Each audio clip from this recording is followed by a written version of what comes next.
Odyugan at kayo po ay malugod na inaanyayahan.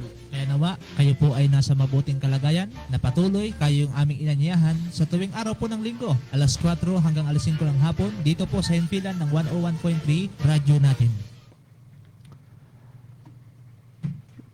Isa pong mapagpalang hapon sa inyong lahat, mga minamahal naming mga kaibigan.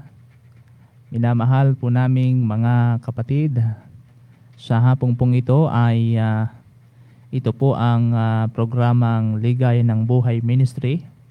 At sa pangalan po ng Pangulo Seventh-day Adventist ay isang pagbati ng mapagpalang hapon sa inyo pong lahat. Sa hapong ito, mga minamahal kong mga kaibigan, minamahal kong mga kapatid, tayo po ngayon ay live. Live po tayo ngayon sa Facebook account ng Radyo Natin Odyugan. At kung kayo naman ay mayroong pong mga download sa inyong mga cellphone ng YouTube, ay pwede naman ninyo kaming mapanood din. I-type po ninyo Ligay ng Buhay Ministry.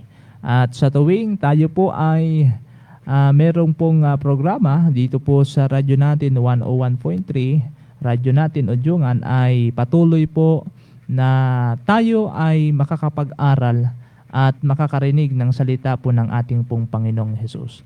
Bago po natin batiin ang ating mga kaibigan, mga sugid naming mga taga-subaybay sa mga oras na ito, ating pong maririnig ang ating pong theme song.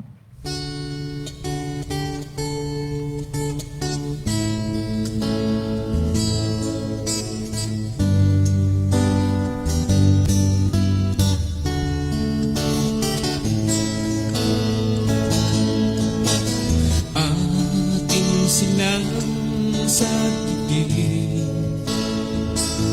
mga kababayan natin, upang sila'y makabangon sa sakunan. Dumating ang pag-asa'y iparating, atin silang pasiglahin, mga pagkain at gamot at damit ating iabot. Ang Diyos nawa'y huwag sisihin sa mga bagyong dumarating, pagkat siya lamang ang may hawak sa buhay at kaligtasan natin. Atin silang sagipin, mga kababayan natin, upang sila'y makabangon sa sakunan. Dumating sa paglubog ng araw, may bukas pa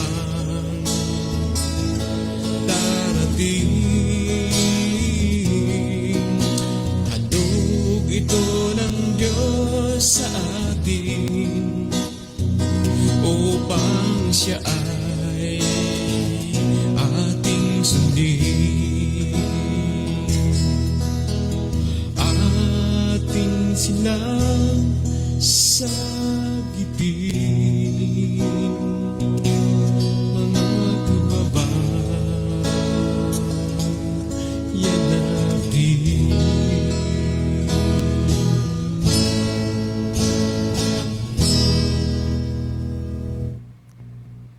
Tayo po ay manalangin. Ama naming banal, makapangyarihan sa lahat. Sa hapong pong ito, kami pong lahat ay nagpapasalamat po sa inyo. Sa inyo pong kadakilaan sa aming mga buhay, na ngayong pong hapong ito ay muling kami ay maglilingkod sa aming mga kaibigan, samantala sila po ay nasa kanya-kanyang mga tahanan at mga gawain. Naway, samahan niyo po kami sa pag-aaral ng inyong pong mga salita. Ang karunungan ng makalangit, igawad at inyong ipagkakalob sa amin sa pangalan ng inyong anak na si Jesus. Amen. Amen.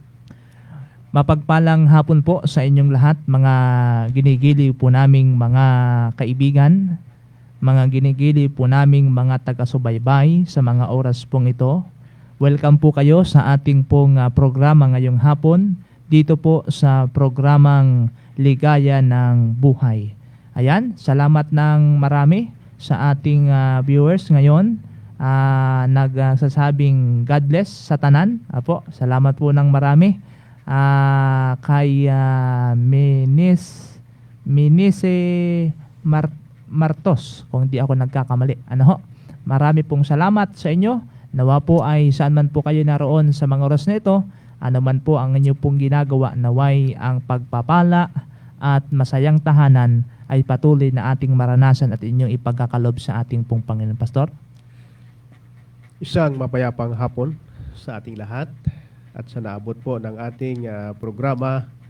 Kayo po ay malugod na pinapasalamatan sa inyong mga pagsuporta, patuloy na pagkikinig at pagbibigay ng inyong oras upang sa ating talakayan tayo po ay makapulot ng mga gandang mga aral mula sa salita ng Panginoon, sa Biblia, at kung paano rin naman ay magibigay ito ng iba yung kalakasan sa ating pangangatawan. At partner, gusto ko ring batiin Opo. ang ating mga mahal sa buhay diyan sa Sibuyan, ang aking mama, ang aking pamilya, si Ma'am Jean, ikaw na munang bahala diyan sa ating mga anak, ha? At ang dalawang distrito ng Sibuyan District, Northern at Southern Sibuyan, ang ating mga kapatid, kaibigan din dyan sa iba't ibang mga iglesia, at dito po mismo sa atin sa Remnant Association na mula sa Santa Maria, 3 bayan ang binubuo, San Agustin at Calatrava. Muli po ay isang magandang hapon sa ating lahat na ating pong tangkilikin ang ating programa. Si Antisiding, Minisi Martos ay sa Taytay, sa Taytay pa yan, nanonood sa atin. Opo. Malayong lugar yan, pero siya po ay umaantabay sa ating programa, partner. Salamat po ng marami sa ating pong mga masugid na mga taga-pakinig. Samantalang kayo po ay nasa inyo pong mga tahanan, kayo man po ay napakalayong mga lugar, subalit napakabuti po ng ating pong Panginoon sa kadahilanan na sa iba't ibang kaparaanan ay patuloy na siya ay nangungusap sa atin at patuloy na nagbibigay ng mga paalala na sa kabila po ng krisis na ating naranasan hanggang sa kapanahunan natin ngayon, ay siya ay nagbibigay ng inspirasyon na nanggagaling sa kanya pong mga salita. Sa oras na ito, mga kaibigan, ay patuloy ating pong binabati ang Romblon Mission of the Seventh-day Adventist Church sa panguna po ng ating pong masigasig, magiting na lingkod ng ating Panginoon, ang ating President, si Pastor Orly Pahilan. Kasama po ang kanya pong mga officers and directors sa panguna ng ating Ingat Yaman dyan, si Sir Dennis Federico, Pastor Jan Panganiban, Pastor Jerome Pereira, at sa lahat po ng mga district pastors, leaders na binubuo po ng 11 distrito sa sinasakupan po ng Romblon Mission of the Seventh-day Adventist Church. At siyempre mga kaibigan, mga taga-subaybay, hindi din natin makakalimutan na batiin yung ating mga sponsor. Dahilan po sa ating pong mga sponsor ay patuloy pong sumasahim papawid ang ating pong programa At pinasasalamatan natin si Brother Ariel Ponte, si Pastor Ricarte Yano, ang ating Ariano, ang ating pong Butihin District Pastor, Ma'am Rimi Murada, Ma'am Didi Murada, Mr. and Mrs. GC Padre Ragao, Ma'am Nalin Mutin, Ma'am Susan Dayok, Ma'am Melissa Palcotela, Brother Bongbong and Ma'am Luistro, kay Willie and Sally Molena, Brother Rene Pames, Ma'am Lumi de la Cruz, Ma'am Ruby Maestro, Sir Dennis Federico. Salamat po ng marami mga kapatid sa inyo pong walang sawang pagsuporta, pag-abot ng mga ayuda para patuloy na ating pong itaguyod at ibahagi ang salita ng ating Panginoon sa pamagitan po ng himpilan ng 101.3 radyo natin. Gusto ko rin batiin, partner, ang mga kasama diyan sa office. Opo. Si Ma'am Lab, Opo. si Ma'am Vance, Mhm. si Ma'am Janet, at siyempre si Sir Lewin ay dapat ay huwag nating kalimutang batiin din.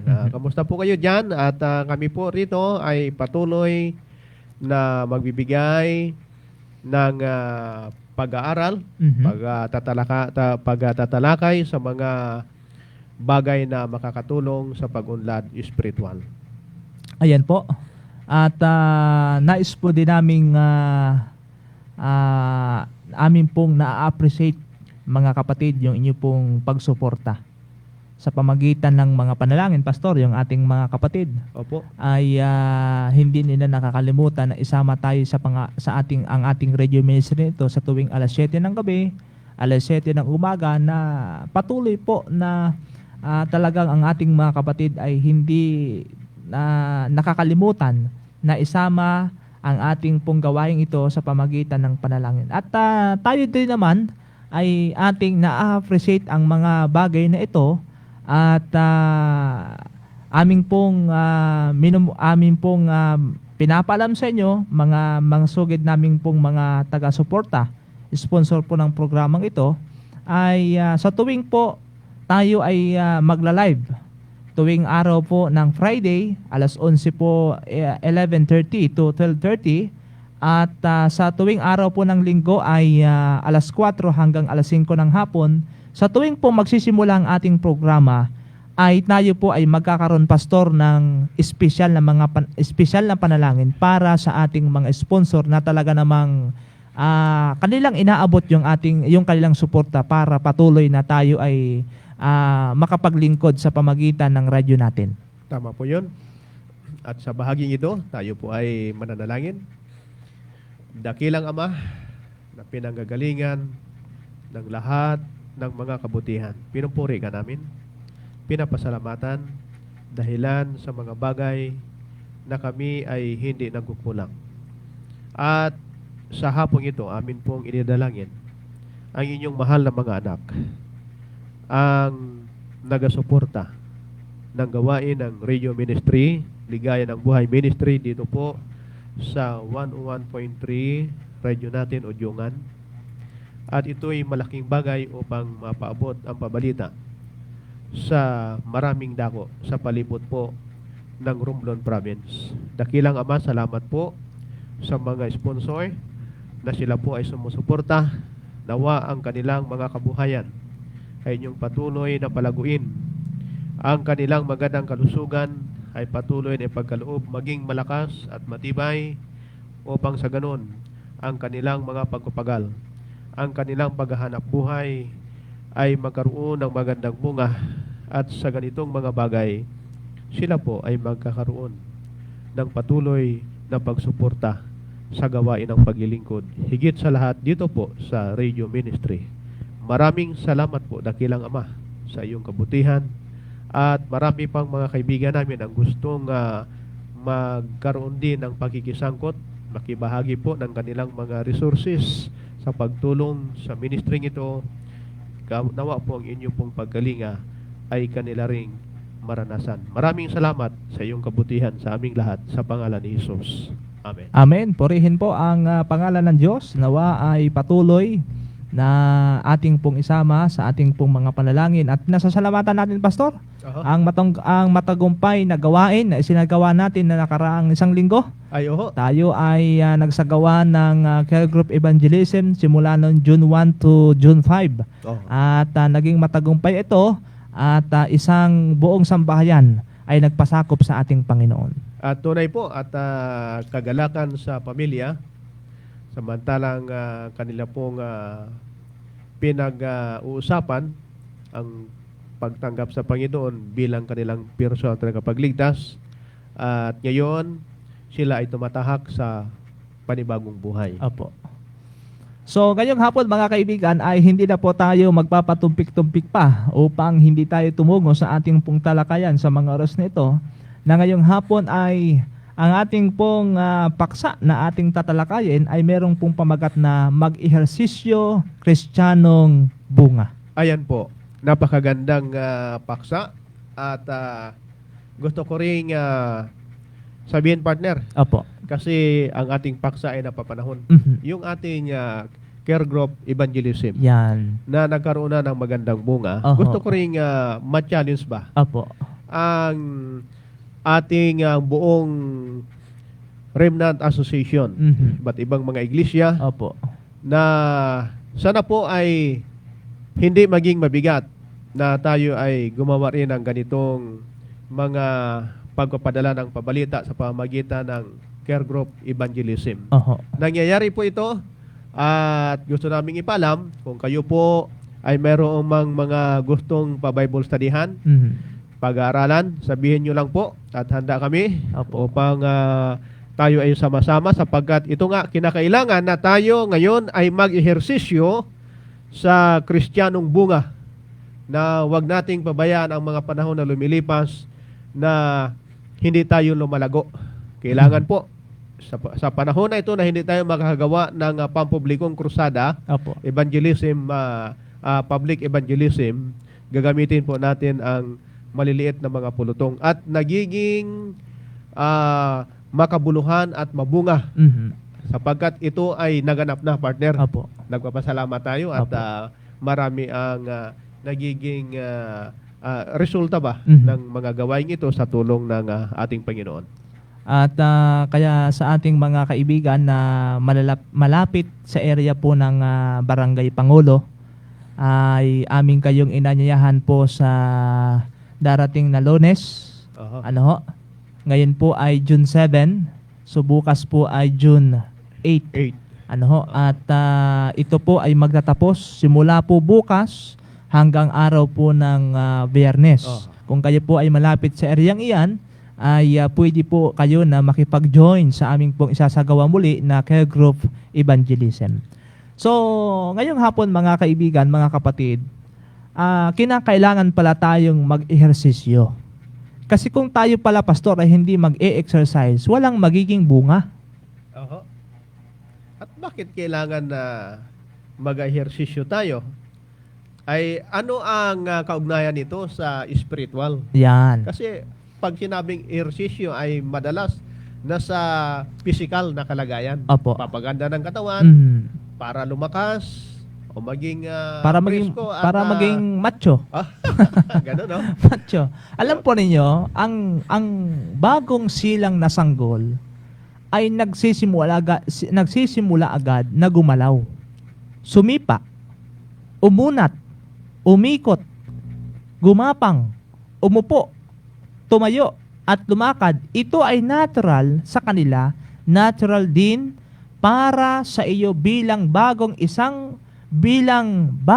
silang na Kristiyano na gamitin ang iyong pananampalataya sa pamagitan ng pagsaksi sa iba tungkol kay Jesus. Yan po ang katotohanan. Mhm. Kinakailangan ito para pala maging epektibo tayo na nagapagsaksi Oho. sa katotohanan tungkol sa ating Panginoon, ay kinakailangan gumagalaw tayo. Gumagalaw. Yung Gumagalaw. tinatawag na witness. Yan. Maging witness tayo sa lahat ng mga tao. Ngayon, mga minamahal kong mga kaibigan, meron pong binabanggit dito, mga kapatid, ang aklat ng Step to Christ, page 80 to 81. Ganito po ang sabi. Ang kalakasan ay sa pamagitan ng pag-ehersisyo. Ang pagkilos ay siyang kondisyon ng buhay. Ang mga nagdanais na mapanatili ang kailang buhay sa pamamagitan ng pagtanggap ng biyaya at walang ginagawa kay Kristo ay nabubuhay lamang sa pagkain na hindi gumagawa. Oho. Alam niyo mga minamahal na mga kapatid, ang sabi po rito sa aklat na ito ng Step to Christ, yung mga Kristiyano na walang ginagawa, walang ginagawa sa espiritual na buhay para sa gawain ng ating Panginoon, tayo po pala ay nabubuhay lamang para sa isang pagkain. Ay, malinaw, Pastor. Oho, ay hanggang doon lang ang focus ba? Yun lang yung... Para mabusog, tama. lumakas sa Oho. physical, pero ang mahina ang spiritual. Pero ang sabi, Pastor, sa patuloy na pag-aaral at pagbabasa natin dito, merong magiging resulta kung ganun lamang yung ating ginagawa. Ano yung magiging resulta? Ang sabi po rito, ang wika dito ay, at sa espiritual na ito ay nagre-resulta sa panghihina at kamatayan. Oho. So ang magiging resulta pala kapatid, kung tayo ay walang ginagawa kay Kristo sa gawain ng ating Panginoon, tayo ay manghihina. Subukan mong isang taong huwag kang sumimba ng midweek, vesper at Sabado. Ano kaya ang pwedeng mangyari? Ano kaya ang pwedeng mangyari? Siyempre, ang magiging resulta dito, ang sabi rito, ay manghihina. At kapag nanghina na tayo sa spiritual kapatid, ay tayo ay anong susunod na mangyayari? Tayo ay magiging malulupaypay na at tayo ay hahantong na sa kamatayang espiritual. Opo. Totoo po yan. Yan po ang binabanggit, mga minamahal kong mga kapatid. At ang sabi po rito sa aklat na ito, ang isang tao na hindi gagamitin ang paa ay mawawala ang kapangyarihan upang magamit ito. Ano bang ibig sabihin nito, Pastor? Yung bang hindi gagamitin ang paa, ibig sabihin ba mapuputol ito? Yung bang Ang ibig sabihin yan, kinakailangan na lumakad upang magsaksi. Yon. Gagamitin ang paa. Gagamitin ang paa. Yan po ang binabanggit. Kaya't ang isang tao na hindi gagamitin ang kaloob ng Diyos ay hindi lalago at mawawala ang dati niyang kalakasan. Yan. Totoo yan. Wala talaga ang dating kalakasan at siya ay hindi lalago sa bagay na wala yung kanyang pakikisangkot. Apo. At hindi lingid sa ating mga taga-subaybay, mga kapatid, Pastor, alam naman natin na tayo mayroong tinatawag na spiritual gift. Meron tayong kaloob, mga talento. Ngayon, kung itong mga talentong ito, kapatid, ay hindi mo ginagamit, marunong kang umawit, marunong kang kumanta, ano man yung talento mo, marunong ka mag-gitara, marunong ka mag-piano. Ngunit itong talentong ito, kung ito'y hindi mo ginagamit sa gawain ng Panginoon, ang sabi rito, hindi tayo lalago, hindi mag-grow. Yung ating mga kaalaman, yung mga talento na ipinagkatiwala sa atin ng ating Panginoon. Ngayon, kung itong mga talentong ito pinapraktis natin, itong mga talentong ito ay sinasanay natin para sa pagsulong at paglago ng kaharian ng ating Panginoon, yung dating kasiglahan mo, hihigit pa ito. Oho. At sa ngayon nga po sa ating paksa, ang pag-ehersisyo sa Kristiyanong bunga, meron pong mga tagpo sa panahon ng ating Panginoon. Mismo ang kanyang mga alagad na matapos na nakatagpo nila ang Panginoong Hesus, ay meron silang ginawa. Opo. At ano ang kanilang ginawang ito? Basahin natin, Pastor, yung binabanggit sa aklat ni Juan, 1 ang talatay 45 hanggang 46. Sa Kapitulo 40, ito Opo. pong pagpapahayag. Ang isa sa dalawang nakarinig ng nagsasalita ni Juan, sa pagsasalita ni Juan, ay sumunod sa kanya, at si Andres na kapatid ni Simon Pedro. 41. Una niyang nasumpungan ang kanyang sariling kapatid na si Simon, at sa kanya'y sinabi, nasumpungan namin ang Mesiyas na kung liliwanagin ay ang Kristo. Dito po, mga minamahal kong mga kapatid, matapos po na si Andres, ano ho, isa ito sa natagpuan niya si Jesus, ay siya yung isa sa mga naging witness, Pastor. Oho. Naging witness. Ngayon, ano yung ginawa ni Felipe pagkatapos na nakatagpo niya si Jesus? Atin pong patuloy na babasahin ang Mhm. nakatala sa versikulo 45, 46. Nasumpungan ni Felipe si Nathaniel at sinabi sa kanya, nasumpungan namin yaong isinulat ni Moises sa kautusan at gayon din ng mga propeta, si Jesus na taga Nazaret, ang anak ni Jose. At sinabi sa kanya ni Nathaniel, mangyayari bagang lumitaw ang anumang magaling na bagay sa Nazaret? Sinabi sa kanya ni Felipe, pumarito ka at tingnan mo.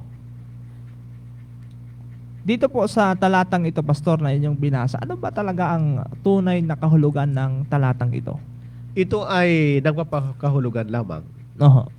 na sa panahon na iyong natagpuan, nakilala ang Panginoon.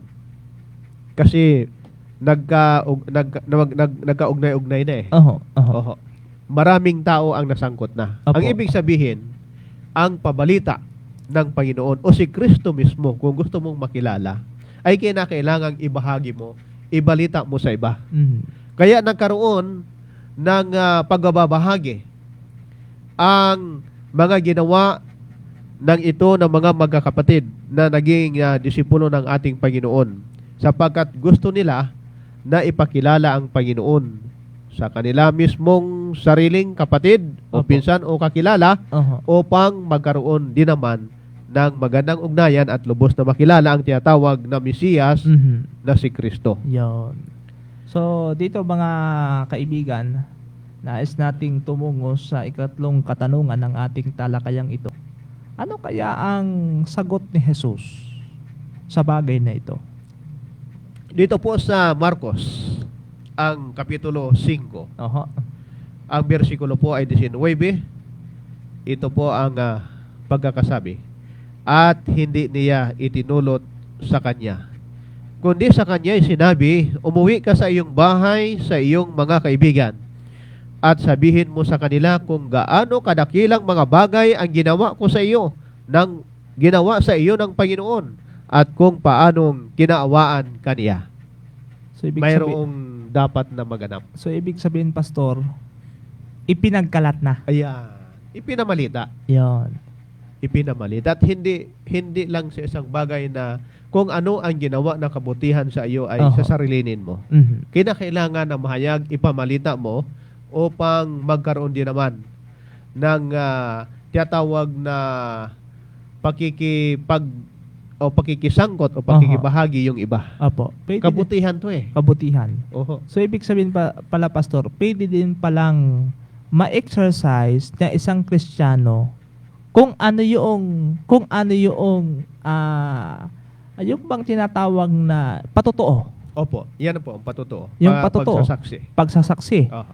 na kung ako ay binago ng Panginoon, ako ay dati ay ganito. So, maaaring palang ito'y gamitin, maging exercise natin para tayo magkaroon ng bunga.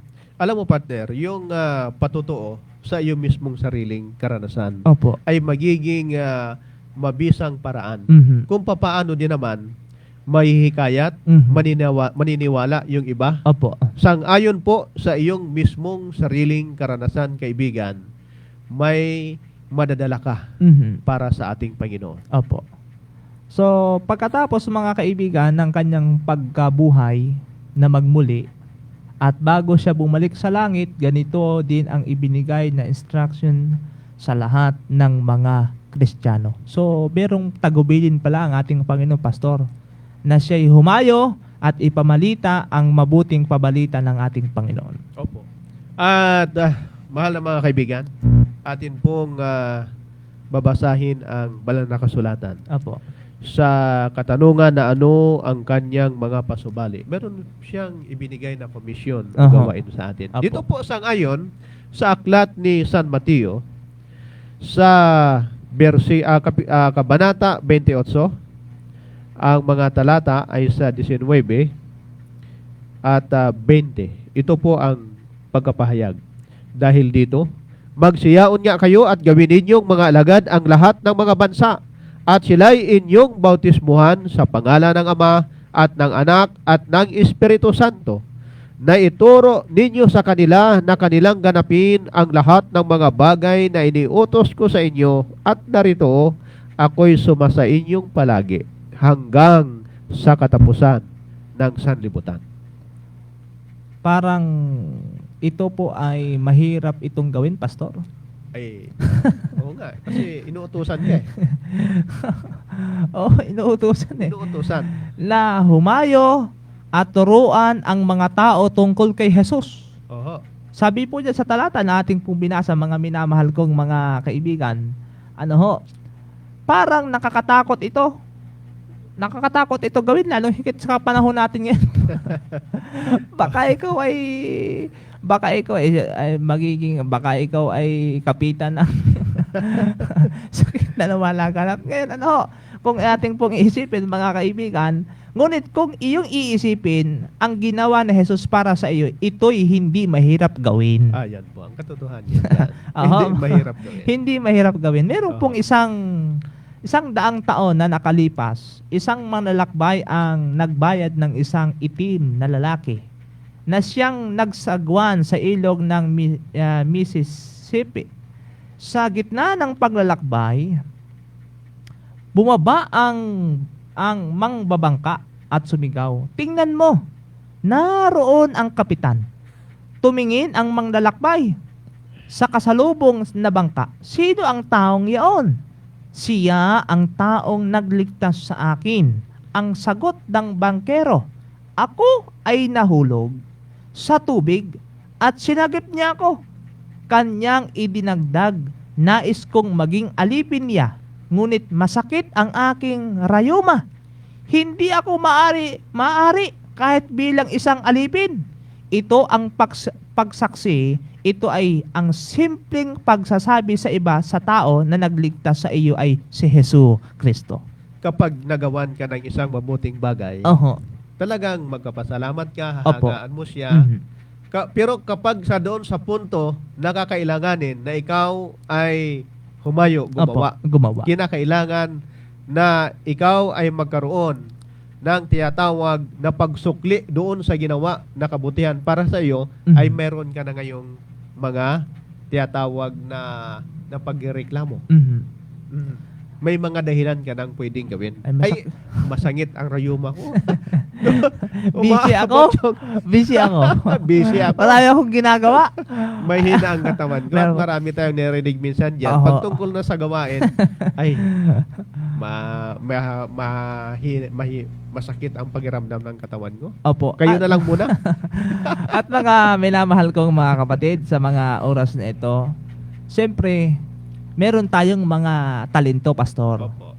Meron tayong mga talento na gusto po nating ipagamit sa gawain ng Panginoon. Gusto nating gamitin sa paglilingkod sa ating Panginoong Hesukristo. Ngayon, ay tayo pumapasok sa ating isipan yung katanungan na, saan ako pupunta? Kanino ako pupunta? Para magamit ko, Pastor, yung aking gawain, yung aking talento para sa ating Panginoon. At dahil dito, kung kanino at saan tayo pupunta o papaano tayo magsisimula, mahal na mga kaibigan, ito po ang pagpapahayag. Tuklasin natin ang sinasabi po ng nagsulat ng Aklat ng Gawa. Dito po sa Kabanata 1, ang talata ay 8. Ito po ang pagkakasabi. "Datapwat tatanggapin ninyo ang kapangyarihan pagdating sa inyo ng Espiritu Santo, at kayo'y magiging mga saksi ko sa Jerusalem at sa buong Judea at Samaria at hanggang sa kauli-hulihang hangganan ng lupa." Ito, hayag na. Kung kanino, papaano, saan tayo pupunta, walang iba kundi yung banal na Espiritu na ibibigay ng Panginoon. Siya ang magiging kaagapay natin. Kasi ang bayan ng Diyos, Pastor, ay nagsimula sa Jerusalem. Opo. Yan. Mula doon, mga kaibigan, lumawak ang gawain sa buong mundo. So, ibig sabihin, nangangahulugan ito, Pastor, na kung saan ka ngayon naroon, doon ka magsimula. Ay, oho. Ay, yun ang pinanggalingan mo eh. Doon Oho. ka magsisimula talaga eh. Kaya pansin natin, mga kaibigan, katulad ni Andres, kung kanino pumunta si Andres, Oho. saan kaya siya pumunta? Isa itong mga kabilang ito sa alagad ng ating Panginoon. Ay, dito po sa Juan, Oho. Kapitulo 1, 41, ito po ang pagkakasabi. Mhm. Una niyang nasumpungan ang kanyang sariling kapatid na si Simon. Yan. At sa kanya'y sinabi, nasumpungan namin ang Mesiyas na Mhm. kung liliwanagin ay ang Kristo. Ayan. Maliwanag, Pastor, sa iyong binasa na ang pagsaksi mo ay maaring magsimula sa iyong sariling pamilya at kaibigan. Ayan po. Kaya nga magkadalasan na ating napapansin at nagiging karanasan na magiging isang mabisa, epektibong tagapagsaksi ka Mhm. kung mismo ito ay naranasan mo mismo Apo. at ng iyong pamilya. Apo. Kaya kasi minsan napupulaan tayo, no? Oho. Ay, magsasalita ka sa akin ng ganyan. Oho. Ay, Ba't hindi mo unahin na yung sarili muna eh? Sarili mo. muna yung pamilya mo. Mm. O yung sarili mo na. Mm. Ganun ba? Opo. Napakaganda ito ang modelo ba? Kung Apo. paano ang pagsaksi na naranasan Mhm. ng mga alagad ng ating Panginoon. At merong pang mababasa tayo sa Step to Christ, page 80, 81. Ang sabi po ay ganito, hindi kailangan na pumunta sa malayong lugar, Pastor, Opo. o iwan ang sariling tahanan upang gumawa para kay Kristo. Maaari nating gawin sa ating sariling tahanan, sa ating mga kasama sa trabaho. Ayan. Napakalinaw ang pagpapahayag. Mm. Magiging epektibo tayo na tagapagsaksi ng Panginoon doon mismo sa ating kapaligiran. Yung Mhm. tatawag ito na circle of influence. Opo. Mayroong nakapalibot sa iyo Mm. at sa nakapalibot na yan ang iyong bahagi, mayroon kang kapangyarihan yan. Impluwensya mo yan. Mhm. Kailangang maabot mo yan. Mm. At sa labas pa yan, tiyatawag na circle of influence na yan. Pagkatapos na iyong magawa doon sa sirkulo ng iyong influensya ay pwede kang lumabas sa bahagi na yon. Pero mga kaibigan, may pwersa dito. Mm. May pwersa na hindi ka po pwede na maging epektibo Mhm. sa loob kasi may pwersa ding hihila sa iyo, Opo. higit sa lahat sa labas ng iyong influensya. Yan. Mayroong pag-aaway. Pag-aaway. Opo. So ngayon, mga kapatid, marahil ating tatanungin ng ating mga kapatid pastor, anong sasabihin ko sa mga tao? Hindi ko alam. Ayan. Pinag-uusapan natin kaloob. Oho, mga kaloob. Ngayon, Kailangan i-exercise na natin. ay exercise natin. Ano kaya ang sinasabi ni Jesus sa dating kinasihan ng masamang espiritu na sasabihin sa kanyang mga kaibigan? Mayroong pagsaksi, no? Oho, meron. Yung pinagaling ng ating Panginoon. At Yung- ito po ay Oho. matutunghayan natin kung ating babasahin ang Marcos 5. Mm. Ang talata ay 19. Opo.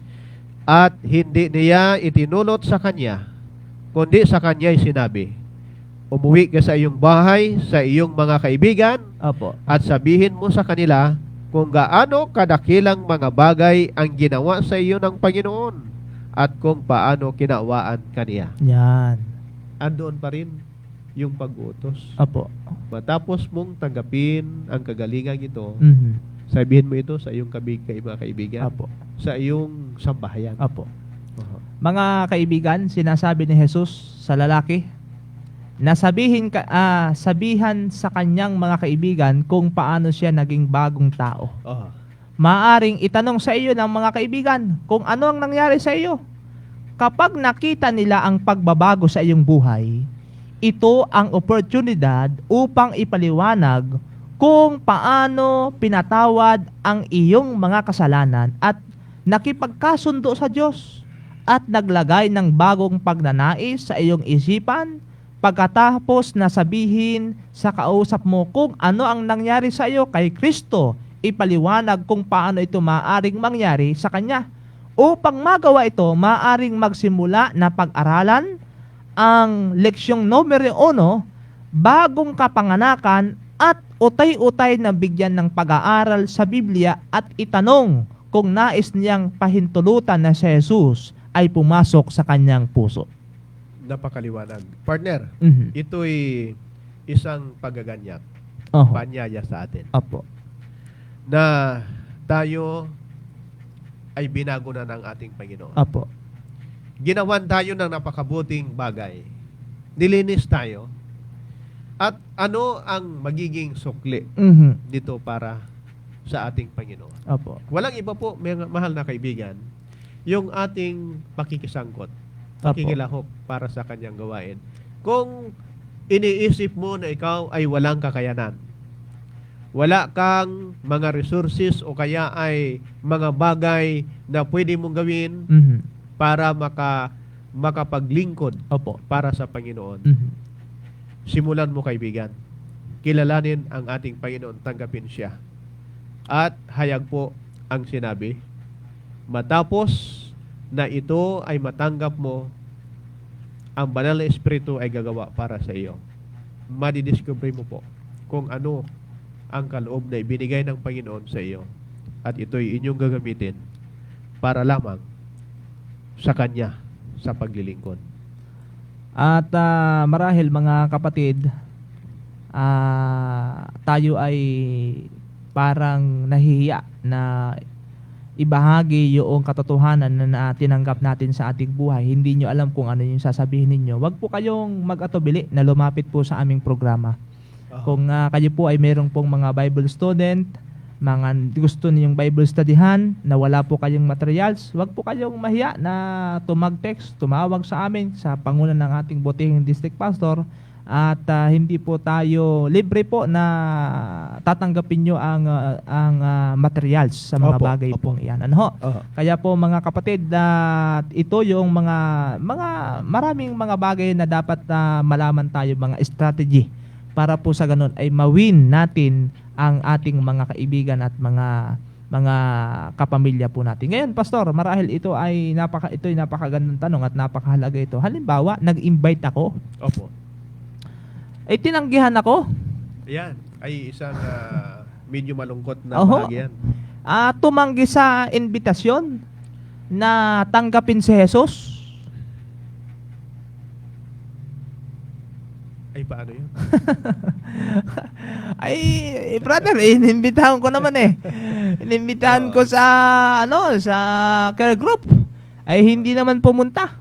Ay sino kaya ang tinatanggihan niya? Kasi ang pagtanggap ng isang tao, Oho. sang-ayon sa iyong pag-anyaya sa Oho. kanya, titingnan natin ang takbo ng ating sanlibutan ngayon. Opo. Na kapag ikaw ay nag-anyaya, Mhm.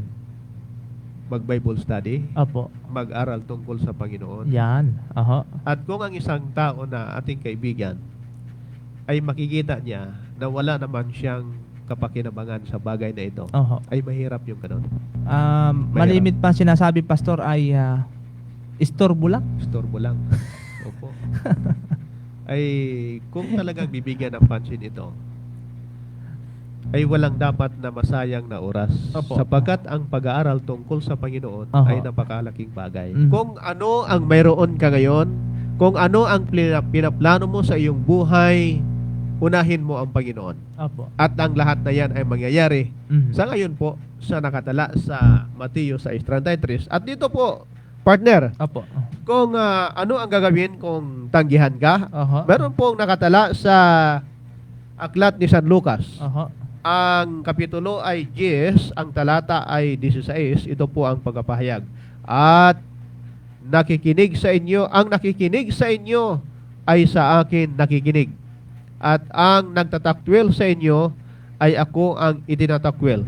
At ang nagtatakwil sa akin ay itinatakwil ang sa akin nagsugo. Malinaw, Pastor, na sinasabi ng ating Panginoon na ang tumatanggi sa iyo, kapatid, kapag ikaw ay nag-imbita, inanyayahan mo ay hindi ka tinatanggihan kundi si Jesus, ngunit huwag kalimutan na sila ay ipanalangin. Yun po. Kasi nagiging likas sa tao yung pagtanggi. Oho. Pero isang mabisang kapangyarihan, magpatuloy lang tayo, kaibigan. Yan. At sa pamagitan ng panalangin, mayroong magaganap na hindi natin inaasahan. Oho. Masusurpresa na lang tayo Opo. sa mga bagay na ito. Yan. Napakaliwanag mga kapatid, mga kaibigan, na wag po tayong masaktan, wag po tayong ma-discourage. Kung yung inimbitahan natin, inanyayahan natin ay hindi naman tumugon, hindi naman tumanggap sa Panginoon, ay malinaw na binasa sa Biblia na hindi tayo yung tinatanggihan kundi si Jesus. Ngayon mga kaibigan, mga kapatid, ano kaya ang sinasabi ni Jesus sa bagay na ito? Dito po sa nakatala sa aklat ng Mateo, Kapitulo 5, ang mga talata ay 14 hanggang 16. Ito po ang pagpasabi. Kayo ang ilaw ng sanglibutan. Ang isang bayan na natatayo sa ibabaw ng isang bundok ay hindi maitatago. 15. Hindi rin nga pinaniningasan ang isang ilawan at inilalagay sa ilalim ng isang takalan, kundi sa talagang lalagyan ng ilaw at lumiliwanag sa lahat ng nangasa bahay. 16. Lumiwanag na gayon ang inyong ilaw sa harap ng mga tao upang makita nila ang inyong mabubuting gawa at kanilang luwalhatiin ang inyong Ama na nasa langit. Sinabi ng ating Panginoong Hesus, mga kaibigan, na ang ating mga buhay ay magiging katulad ng liwanag sa madilim na sanlibutan, at ang mabuting gawa ay makakatulong upang makita ng mga tao ang Panginoon. Ating malimit na naririnig na ang gawa ay nagsasalita ng mas malakas kaysa salita. Kaya ang ating buhay ay siyang malakas na saksi na maaari nating maibigay kung ano sa atin si Jesus. Tuwing panahon ng Global Youth Day, partner, Opo. meron tayong mga programa at na ako'y nagaganyak, natutuwa. Akin itong sinasabi sa mga kaibigan, mga kapatid natin. Yung nakasulat sa likod ng, nakaprinta sa likod ng t-shirt o sa harap man, Opo. be the sermon. Wala ka mang kakayahan na magsabi ng tuwiran ng salita ng Panginoon, kaibigan, ang iyong ang iyong sarili ang siyang magsasabi nito. Ang iyong sarili ang magpapahayag bilang sermon Opo. sa mga tao. Yan. So, bilang tayo po ay merong mabubuting gawa, ano kaya ang ilang mabubuting gawa na gagawin ng isang Kristiyano, pastor? Mayroon pong sinasabi ang banal na kasulatan. Apo. Mga 3 lamang ito, partner. Oho. Ilan lamang to, ha? Mhm. Pero tutukuyin natin. Apo, sige po. Una po, dito sa Santiago 1:27, ang dalisay na relihiyon ay walang dungis sa harapan ng ating Diyos at Ama ay ito: dalawin ang mga ulila at ang mga babaing bao sa kanilang kapighatian, at pag-ingatang walang dungis ang kanilang sarili sa sanglibutan. Isa sa mabuting gawa, yung tayo ay makisangkot, dumalaw sa mga nangangailangan. Binanggit po ng Santa Biblia yung mga mabababa na mga mga kawawa na mga kapatid isa natin. kabilang, pastor, sa mabubuting gawa na dapat gawin ng isang Kristiyano, abutin yung mga taong talagang hindi pa natin naaabot. Ayan po. Oo. Katulad ng halimbawa, yung mga balo. Yan. Yung mga talagang Oho. nangangailangan ng Nangangailangan ng pagkalinga. Opo. Yung tinatawag na ma-win confidence natin sila, mga kapatid. Oo. Ano? At meron pang naitala, pastor, sa aklat ng Mateo 7, ang talatay 12.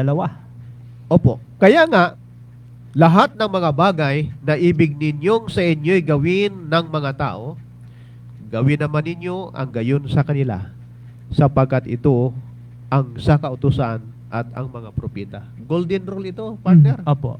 Kung ano ang gusto mo na gawin ng iba sa iyo, gawin mo. Gawin. Oho.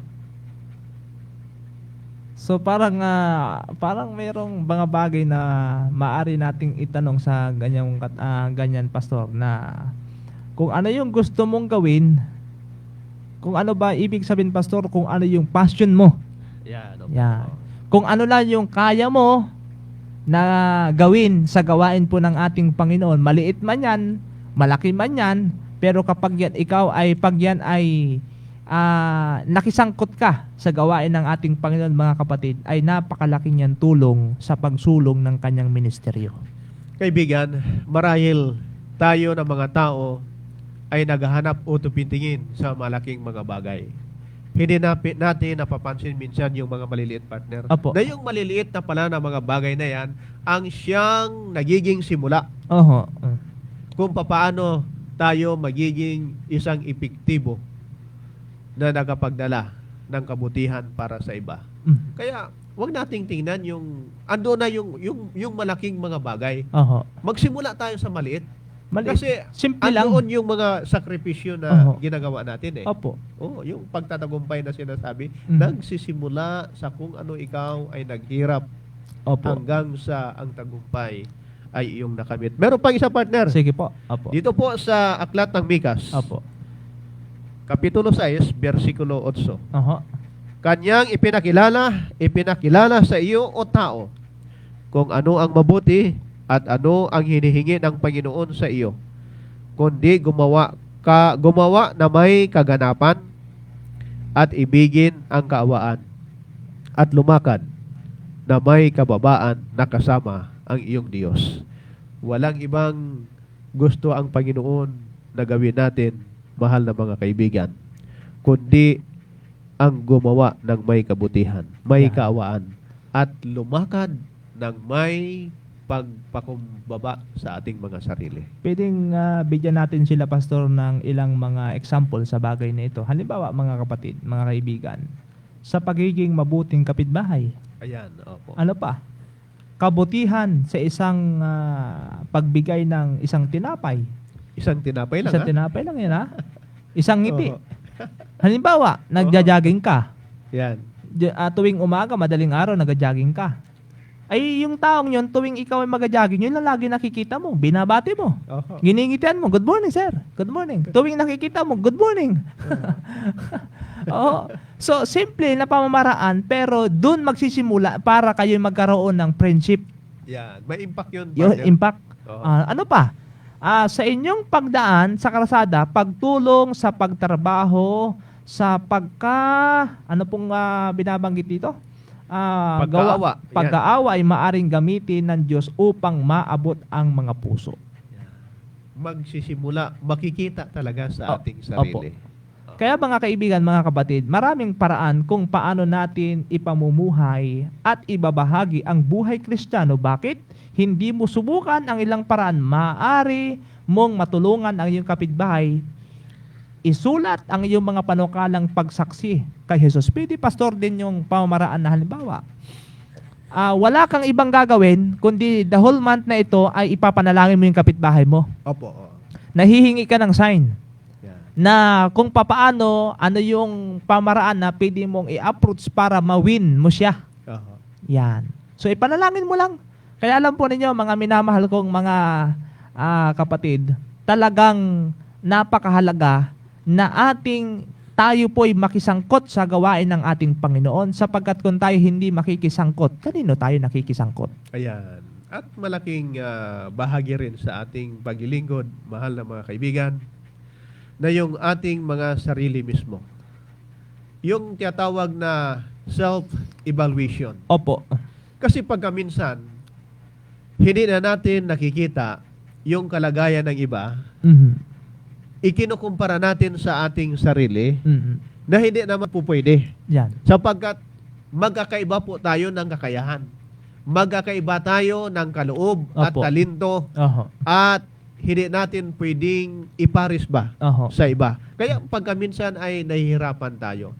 Sapagkat yung tukoy na natin, may hambog ang tao. Tama. May hambog, Yabang. yabang. At Mm. kapag ito ang umiral, hindi mo na pwedeng maabot yung mababa sa iyo. Mahirap, pastor, na pumunta ka sa isang tao na siya'y mababa, ikaw'y mataas. Ay kailangan, para pumantay daw, ay kailangan maghanap ka ng mapapatungan. Nangangahulugan mga kaibigan sa mababaw na pananalita. Kung yung pupuntahan mo'y mataas, ikaw din ay dapat mababa. Yan, mababa. Kung siya naman ay mababa, ikaw naman ay mataas, paano kayo magkakasundo? Dapat ikaw ay magiging humble din, magiging mababa. Kaya mga kaibigan, maaari po natin na pwede tayong magbigay ng example sa bagay na ito, mga kapatid, mga masugid po namin, mga taga-subaybay. Pwede po natin na isulat ang mga pangalan na nais ng mga tao na nais mong ibahagi si Jesus. Halimbawa, magkaroon tayo tinatawag na master list. Isusulat natin sa isang libro ang inyo pong ang mga pangalan na nais po ninyong puntahan. Ay, ito si ganito. Yan, ito si pare. Ay, ito si mare. Yan, pupuntahan ko ito. Na lahat ng mga pangalan na pwede ninyong puntahan, pwede nating ibahagi ang mga katotohanan ito, ay pwede unang-una magkaroon kayo ng master list. Isulat ninyo ang mga pangalan kung sino-sino ito at gabi-gabi ipanalangin nyo sa Panginoon at hindi bago ninyo puntahan, hindi pa ninyo pinupuntahan ang mga taong iyan sa pamagitan ng gabi-gabi ninyong panalangin ay ang Holy Spirit gumagawa na sa kanilang buhay. Kaya malinaw mga minamahal kong mga kapatid na napakahalaga na isulat ninyo ang kailang mga pangalan, ipanalangin gabi-gabi, hindi pa ninyo napupuntahan, ay ang Holy Spirit gumagawa na sa kailang buhay, Pastor. Totoo po yan. Mahal na kaibigan, may mga panahon pa. Huwag nating sayangin ang mga lumilipas na mga panahon sa ating buhay. Meron tayong magagawa. Apo. Huwag nating limitahan ang ating mga kakayanan. Tutulungan tayo ng Banal na Espiritu at yan ang magiging mabisang sandata natin. Ang panalangin at ang ating pakikisangkot para sa gawain ng Panginoon. Kaya po, muli ay aking hinahamon ba, yung challenge ba, yung ating mga care group ministry, mga mahal na mga kaibigan sa bawat iglesia, ating pong paigtingin at ating pagpayuhin, tulungan natin ang mga nangangailangan. Kapatid po natin sila. Mga kapatid, mga kaibigan, ang ating Panginoon ay malapit ang dumating. Kung ibig mo, ibig nating lahat ng kanyang gawain ay matapos na. Ang payo sa atin, bilang tayo mga anak ng Diyos na mga lalaki at babae, makisangkot tayo. Sapagkat ang sabi ng Biblia, go and preach the gospel, at sila'y inyong bautismuhan sa pangalan ng Ama, ng Anak at ng Espiritu Santo. Kailan pa tayo maglilingkod? Kailan pa natin ipapagamit yung ating mga talento para sa kanyang gawain? Kung tayo ay matanda na, kung tayo may arthritis na, kung tayo high blood na, kung tayo may cancer na, kapatid, habang tayo malakas pa, habang tayo wala pang sakit, ipagamit na tayo natin ang ating mga talento, ang ating mga kayahan sa pagsulong, sa paglago ng kanyang ministeryo sa sanglibutan ito. Mga minamahal, wala na po tayong oras upang patuloy tayo magtalakayan sa mga oras na ito. Kaya sa ating pagtatapos ng ating programa, inanyahan po namin kayo na tayo po ay manalangin at paglilingkuran tayo ni Pastor Riano. Dakilang Diyos, ang manaming nakapangyarihan, tunay ang iyong pagmamahal sa bawat isa. Ngayon po, ginawa ninyo ang lahat ng bagay para sa amin. Kami naman ngayon nagagawa para sa inyo. Magkikisangkot po kami sa pagdadala ng pabalita. Tulungan kami, Ama, na aming tuklasin ang aming mga kakayahan sa tulong ng Banal na Espiritu upang kami po ay makisangkot sa gawaing pagdadala ng pabalita at pagdadala ng kaluluwa sa paanan ng aming Panginoon. Gabayan po kami lahat sa buong linggo ng aming mga gawain. Ito po aming dalangin sa pangalan ni Jesus. Amen. Okay po, muli po mga minamahal kong mga kaibigan, ako po ang inyong kapatid kay Kristo, Brother Jomer Taihon, na nagsasabi, sumayin niyo nawa ang